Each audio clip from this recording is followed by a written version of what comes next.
ہیں، اب کیا کیا جائے؟ اور پھر انہوں نے ایک اور بات کہی، میں اس کا جواب دیتا ہوں۔ پہلے میں دیکھنے والوں کو عرض کر دیتا ہوں کہ یاد رکھیں کہ جتنے بھی ایسے پانی جمع ہونے کے مقامات ہیں کہ ان کی لمبائی چوڑائی کو ضرب کریں تو 225 فٹ نہ آئے،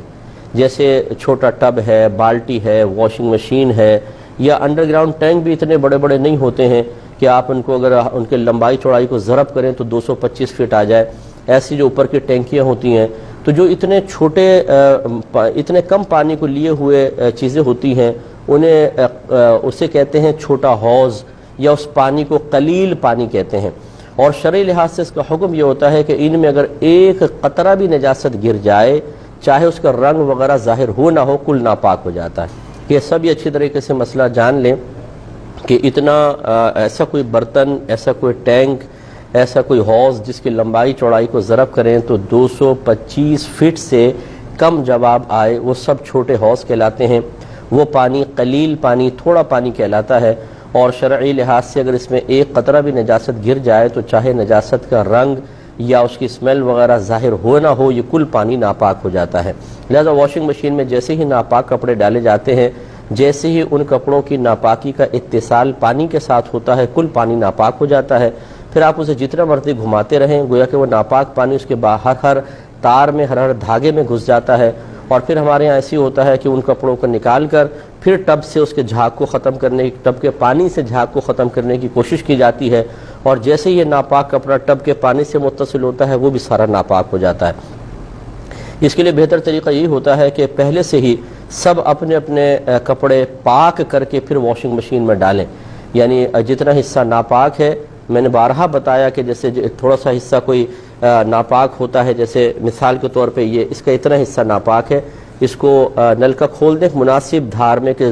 بہت تیز نہ ہو کہ اس پہ لگ کے ایک دم چھینٹے آپ پر آئیں، ہلکے سے اس سے کھول دیں، ہلکی سی دھار، اور پھر اس کو پکڑ کر ملتے جائیں۔ جب آپ کو یقین حاصل ہو جائے، یعنی دل اس میں بالکل مطمئن ہو جائے کہ پانی نجاست کو ساتھ بہا کر لے گیا ہوگا، تو بس یہ کپڑا پاک ہے، پھر اس کو واشنگ مشین میں ڈال دیا جائے۔ اچھا، اگر آپ نے کپڑے دیے اور آپ کو نہیں پتا کہ واشنگ مشین میں کوئی کپڑے ناپاک بھی تھے یا نہیں تھے، تو شریعت پھر ان تمام کپڑوں کو پاک ہی کہتی ہے،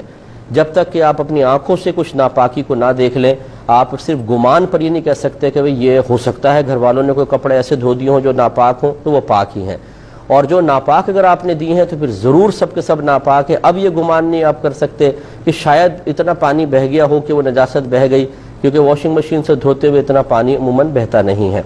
ہاں، یہ بھی میں نے آپ کو بتایا تھا کہ اگر بالفرض کپڑے دھل گئے پاک اور ناپاک ایک ساتھ، اب آپ کو پتہ ہے یہ سارے کپڑے ناپاک ہیں، تو ان کو ایک دفعہ بالٹی سسٹم سے پاک کر لیں۔ اس کا طریقہ یہ ہے کہ آپ ان میں سے 2-3 کپڑے لے کر، جیسے 1-2 جوڑے لے کر بالٹی میں ڈال لیں، نل کا کھول دیں۔ جب یہ اوپر پورا بھر جائے تو ہلکے سے ہاتھ سے کپڑے کو پانی کی سطح سے نیچے رکھیں، اوپر نہیں ہونا چاہیے، کوئی کپڑا پانی کے اندر ہو، اور اب یہ جب بھر گیا تھوڑا سا اس کو بہنے دیں، اور اس کی کوئی مقدار نہیں ہے کہ 1 ہاتھ یا 2 ہاتھ، بس تھوڑا سا بہنے دیں، یہ تمام کپڑے پاک ہو جائیں گے۔ تو اپنی گھر کی ماسیوں کو یہ طریقہ بتا دیجئے کہ تمام کپڑے واش کرنے کے بعد ایک دفعہ بالٹی سسٹم سے اس طرح نکال لیں، جیسے اب یہ پانی بہا نا تو یہ کپڑے پاک، اس کو نکال لیں، اب جتنا بالٹی میں بچا ہوا وہ بھی پاک ہے، اسی میں دوسرے کپڑے ڈالیں، پھر اس کو بھریں، تھوڑا سا بہائیں، یہ پاک ہوگا۔ اسی طریقے سے سارے کپڑوں کو ایک دفعہ نکال لیا کریں تو وسوسہ نہیں آئے گا۔ اچھی طرح یاد رکھیں، اب بالفرض اگر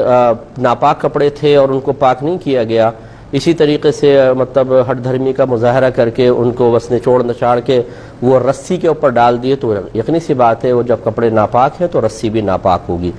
اور پھر اگر اب اس میں بالفرض ایک تو یہ ہوتا ہے کہ دھوپ پڑی بہت زیادہ، وہ اڑ گیا سارا پانی، ختم ہو گیا، یعنی اس میں نجاست کا بالکل اثر نہ رہا، اگرچہ شرعی لحاظ سے اس کو رسی کو ناپاک ہی کہیں گے، لیکن اگر آپ دوسرے کپڑے اس کے اوپر پاک کپڑے ڈالتے ہیں، گیلے کپڑے، اور اس میں بالفرض رسی میں کوئی نجاست کا اثر موجود نہ ہو، تو یقینی سی بات ہے اگر وہ بھاپ بن کر بالکل تمام کا تمام اڑ گیا ہے تو پھر یہ کپڑے آپ کے پاک رہیں گے۔ لیکن احتیاط اسی میں ہے کہ اب یہ کوئی پتہ نہیں ہے کہ ہو سکتا ہے، کیونکہ کوئی چیز وہ فقہ نے بالکل لکھا ہے کہ خشک ہو کے کوئی کپڑا پاک نہیں ہوتا، اسے آپ کو شرعی طریقے سے پاک کرنا پڑے گا۔ لہذا اس کا پھر یہ طریقہ جو بہن نے فرمایا سب سے بیسٹ ہے کہ یا تو آپ جو نائلون کی رسی ہوتی ہے وہ لگائیں، یا جیسے یہ الیکٹرک کا تار ہوتا ہے ٹیلی فون وغیرہ کا جس پہ کوٹنگ ہوتی ہے، اور اگر آپ اس پہ مطلب گیلا کپڑا ایک سرے سے دوسرے سرے تک لے جائیں ایک دفعہ، پھر 2 دفعہ، پھر 3 دفعہ، تو اگر بالفرض اس پہ کچھ ناپاکی بھی ہو تو شرعی لحاظ سے وہ بالکل پاک ہوگا، اس کو باندھ لیجئے۔ اب رہی ہٹ دھرمی کہ جی ہم مسئلہ نہیں مانتے، اب تو یہ مطلب یہ کہ اس میں کوئی مجھے تعجب نہیں ہوتا، کیونکہ عرصہ دراز ہو گیا ہے کہ ہمارے مسلمان بھائی ایک مسلمان گھرانے میں پیدا ہونے کے باوجود اپنے مذہب اسلام سے جتنے مطلب دور ہیں، اور معاذ اللہ ثم معاذ اللہ ایک بہت بڑی تعداد ایسی ہے جو خود مذہب اسلام کی تعلیمات کو ناپسند کرتی ہے، وہ ایک آزاد زندگی چاہتے ہیں۔ ہاں باہر کے ملک میں جائیں تو وہاں کے قانون کی تعریف بھی کریں گے اور اس کو فالو کریں گے، دبئی چلے جائیں، UK چلے جائیں، US چلے جائیں، یہاں شترے بے مہار ہوں گے، وہاں بالکل سیدھے چلیں گے اور تعریف کریں گے کہ نہیں بھائی بہت اچھا قانون ہے اور اس کو بالکل فالو کرنا چاہیے۔ لیکن جب دین اسلام کی باری آتی ہے تو اپنے مذہب اسلام کی تعلیمات کو حقیر جان کر اپنی ہٹ دھرمی کا مظاہرہ کرتے ہیں، اور یہ اپنی آخرت کی بربادی کا بہت زیادہ سامان کرنا ہے۔ یہ میں بارہا یہ جملہ کہتا ہوں،